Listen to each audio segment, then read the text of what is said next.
गोड़ लगै छी सब गोटे के। हम छी कल्पना झा।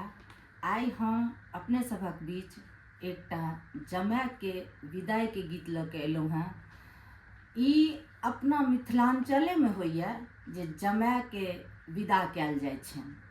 तऽ जमाय के विदा के उपलक्ष्य में जे छै से उदासी गायल जाइ छै। जखन बेटी के विदाई होइ छनि तऽ समदाउन होइ छै, आ बेटा के जमाय के जखन विदाई कयल जाइ छनि तऽ हुनका वास्ते जे छै से उदासी गायल जाइ छै। वातावरण जे छै से पूरा उदास भऽ जाइ छै। बेटी के जखन दुरागमन काल में जेना लोक सब कानैत रहै छथिन, तहिना जखन जमायो विदा भऽ कऽ जाइ छथिन तऽ सभक आँखि से नोर खसि पड़ै छनि।